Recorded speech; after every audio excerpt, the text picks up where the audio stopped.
Are you ready to start using artificial lighting in your photography? Is it too early in your career to invest money into flash and strobe when natural light is free anyways?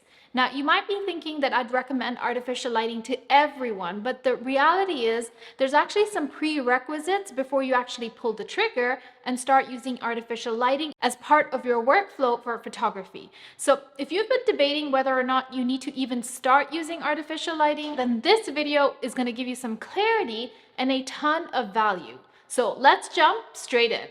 Now, if you're thinking of using artificial lighting, there's actually two prerequisites that you need to tick off before you can actually start using artificial lighting. Now, the first being that you need to have a very sound understanding of shooting in manual mode on your camera. You as a photographer need to be making conscious decisions on what aperture to use, what shutter speed to use, and what ISO to use in order to control the brightness or the exposure of your image. And the reason why you want to be able to do this is because in order to control artificial lighting, you need to have a good understanding of this. Because when you're using artificial lighting, you're actually building upon this knowledge of using your camera in manual mode. So if you're currently somebody who uses auto mode on your camera and you're not familiar with how shutter speed will affect your lighting or how changing the aperture up or down will have an effect on the brightness, then this is something that you really want to get the hang of before you start investing in any type of lights. And this is especially true if you're planning on using flash for artificial lighting, because flash relies on what's called a modified exposure triangle. And this is when your shutter speed has no bearing or effect in controlling the exposure of your image. In fact, it's actually ISO, aperture, and the power of your flash that controls how bright or dark your image is. So what you set your shutter speed at has absolutely no consequence on how bright or dark your photo is going to be when you're using flash. Now, this might sound like a completely alien concept, but it's actually super important when it comes to using speed lights or strobe lights. So it's really important that you know how to operate your camera in manual mode before you dive into the world of flash. Now, even if you're not going to be using flash, but you're going to use continuous lights, you still need to have a good understanding of manual mode in your camera in order to control how much of the ambient light in your room is actually entering your camera by changing your camera settings. So I still highly recommend being super comfortable shooting in manual mode before you incorporate artificial lights into your workflow. Now, the second prerequisite to using artificial lighting is that you actually need to have a budget. So you need to have some money, because guess what? The equipment is not free, unlike natural light. Now, I'm not going to cover this part too deeply because I have a whole other video on the minimum amount you need to spend in order to start using flash in this video over here. But bear in mind that if you're thinking about using artificial lighting, then you need to set aside around $250 to $600 to get your whole setup going. So that covers the two main prerequisites you need. Number one, understanding of manual mode, and number two, a budget towards buying equipment. Now let's move on to a checklist to see if you're actually ready to start using artificial lighting. Now, the first reason why you might be ready to start investing in lights is if you want to have more control over your lighting as well as your creativity. Now, whilst natural light is free and it's kind of readily available sometimes, it's actually harder to control than artificial lights because so much isn't in your hands, such as how cloudy it might be on a certain day, or how much sun is available, or whether the light that's actually entering your studio is hard light or soft light, depending on the direction of the sun in relation to the studio. Or perhaps if there's actually any buildings or any other things that are in the way between the sun and your studio window. Or even what time the sun rises and what time it sets. Now, if you want more control or even complete control over your lighting conditions, then artificial lighting is the answer, because you're in total control of your light source. You can never control the sun. Sure, you can manipulate it, but you can't control it completely. So by incorporating artificial lighting into your photography, you'll be in complete control of your light source and your lighting. From how bright your light is, to what time of the day you start your shoot, to what time of the day you complete your shoot, So you're literally in control of every aspect of the light. Now, this also includes complete control of the creativity in your lighting as well, which brings me to my second point on the checklist. If you want more control in the creativity of your lighting, then you know you're ready for artificial lighting. So what do I mean when I say more creativity in your lighting? So this is the ability to recreate any type of light your heart desires or what your client asks of you.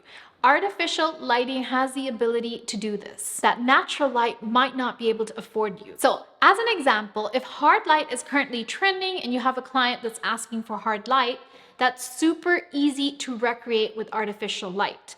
But if you're only using natural light, then that's going to require your studio to be placed in such a way that you're actually getting a hard streak of sunshine into your studio. Now, take my example. My studio is actually northern facing, which means I don't actually receive any hard light in my studio. In fact, I actually have to go to one of my bedrooms upstairs if I want that hard streak of sunlight. And that too, it only lasts for a maximum of 1 to 2 hours at a very particular time of day. After this tiny window, the direction of the sun changes, and then I don't have any access to hard light. So if I want to recreate images that look like this, and I'm only using natural light, then I'm very limited in the amount of time I have available. And that's one of the reasons why moving to artificial light is such a game changer, because I'm no longer relying on the sun. I can actually recreate to my heart's desire. If a client wants hard light, bring it on. If that same client wants moody dark light suddenly on set, I just need to change my modifier and change a few things in my studio, and boom, I have dark moody light. If suddenly they tell me, hey, let's experiment with the same food product, but let's shoot it in a light airy look, I have no reason to panic because I can recreate that in seconds. Now, can I do the exact same thing with natural lighting? To an extent, yes, but I can't recreate hard light with natural lighting unless it's something that's naturally occurring in my studio, dependent on the weather as well. So if you want more control over how creative your images look and your ability to storytell through lighting, then shifting over to artificial lighting would be a game changer for you. Now, before I move on to other reasons how you know that artificial lighting is the way to go for you, I want to invite you to my free masterclass on artificial lighting, where you're actually going to finally figure out what artificial lights are perfect for you, because trust me, there are a ton of products on the market. And I've wasted a lot of money when I first started out with artificial lighting, buying gear that absolutely did not work for food photography. And I don't want the same for you. So in this class, you and I are going to figure out exactly what lights you need based on your food photography goals, based on what your budget is, based on how much space you have. I'm also going to show you ways in which you can make your lighting look as natural as possible so that nobody can even tell that you're actually using artificial lights. So click the link in the description box and sign up for that. Okay, back to our checklist now. Now, another way to tell that you're ready to start incorporating artificial lighting would be if you want to start working with commercial and advertising clients. Now, these kind of clients generally want to work in very controlled conditions, such as working in a studio, which might not even have a window. These kind of clients also want a great deal of consistency in their photography, so the first image that you take in the morning should have the exact same exposure and white balance as the one that's been taken in the evening, especially if it's part of the same campaign.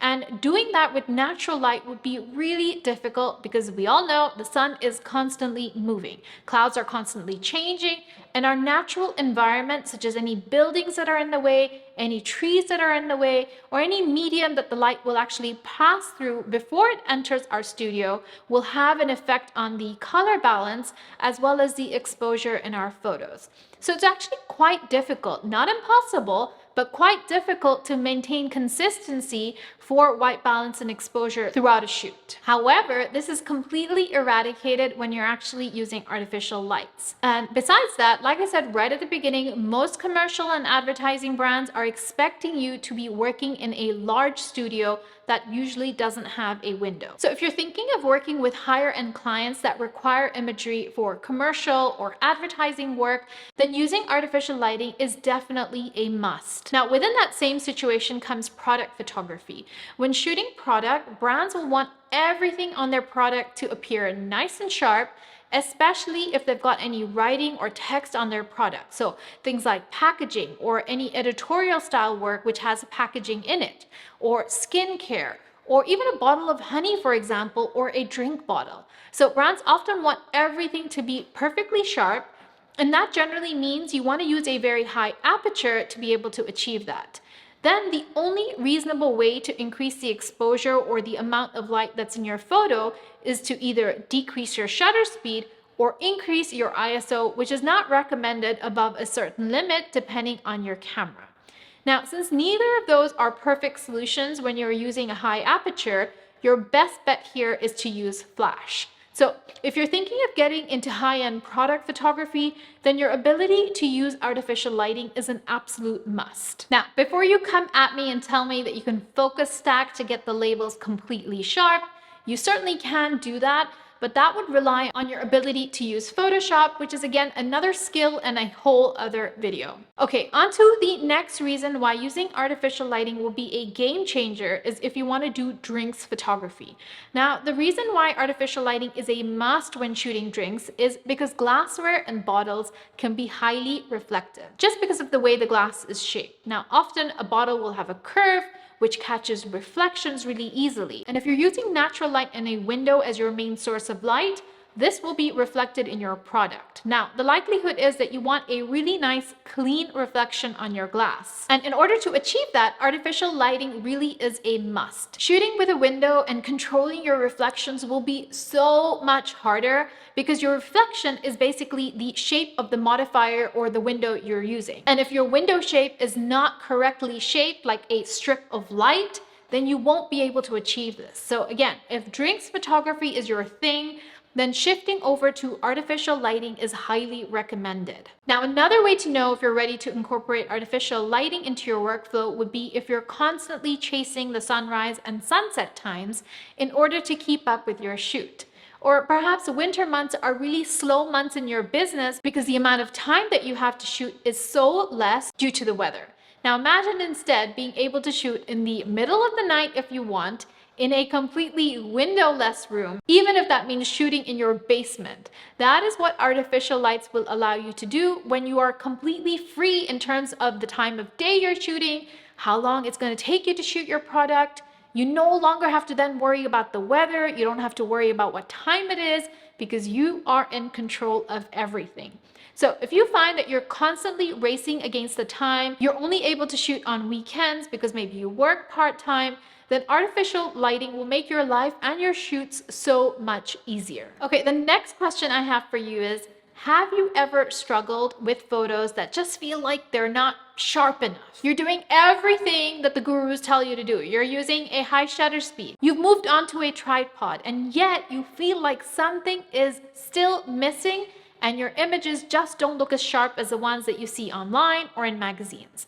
Well, what if I told you that artificial lights, and particularly flash, will give you sharper photos? Now, I used to often think that it was the brand of camera I was using or the lens I was using, but what really took my images to that next level in terms of sharpness was actually using flash. And here's the reason why. Number one, as I mentioned earlier, when you're actually using flash such as strobes or speed lights, then the shutter speed is no longer important when it comes to movement in your photography. So as a result, your photos will be sharper because they're not getting affected by any hand movement or any movement on your tripod when you press the shutter button. And then the second reason is because you have so much more control over your lighting, the amount of light pollution in your images is also a lot less. So you have less light bouncing around everywhere in your room because your light is generally contained within your modifier or softbox, and therefore you have a lot less light pollution than when you're using natural light and it's bouncing off everywhere. So if you're doing everything right in terms of using a tripod and controlling your shutter speed and you have a really good kit, but you're still missing the sharp element from your photos, then artificial light will change everything for you. So comment with a big fat yes below if you're ready to incorporate artificial lighting into your food photography. And if you're nodding your head the whole time thinking, yep, I'm ready, then I highly recommend you check out this video that I made all about the perfect artificial light for food or product photographers who are just starting out. I'll catch you in this video.